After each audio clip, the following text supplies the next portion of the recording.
Okay, we are finally etching the 18 brass discs that we're going to be using for the push buttons. As you can see, I've got them in this bath of ferric chloride, and I'm keeping the liquid moving. What I did is I took a piece of scrap of plexiglass.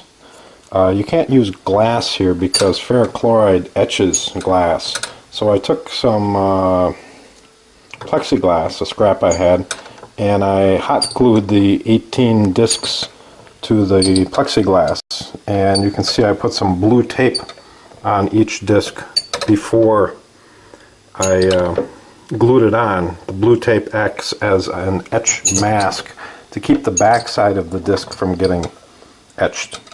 Also, I've got this whole thing sitting on a hot plate, so this might seem kind of crazy. I've plugged the hot plate in initially just to warm up this piece of aluminum that I have the plastic tray sitting on, just to try to keep everything warm.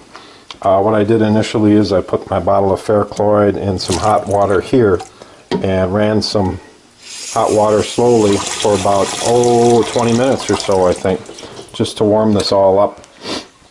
It just works better if it's warmed up. I don't know if there's an optimal temperature. I just know that warmer is a little better.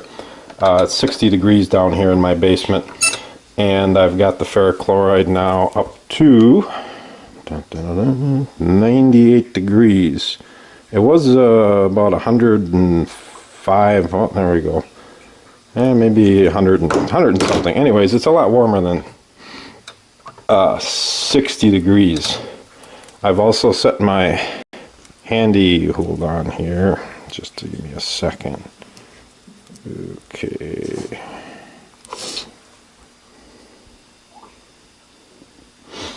My handy, well, come on, my cell phone doesn't work very well. My handy kitchen timer app on the cell phone, and I set it for 20 minutes. My tests showed me that 20 minutes was about right to get the results that I wanted. So as you can see, I've got 13 minutes left and the etching should be done. So I'll let you take a look how it looks here. You can also see I glued on 4 little chips of wood just to give this thing 4 legs.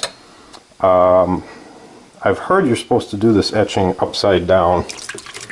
This ferric chloride is nasty stuff. It really stains. It stains anything. But let's take a look here and see how it's coming. Oh, they are so beautiful. You can see I touched them up with Sharpie in certain spots. I don't know if this is going to focus in, but there's a spot that I touched up with a Sharpie. And you can see that they're changing color. They were real shiny brass. Now they're this kind of dull, almost yellow color as they're getting etched. Put this back in the drink. Delicious. Give it a little stir and keep her going. So I'm going to keep this up for another 12 minutes or so, and we'll see what we get.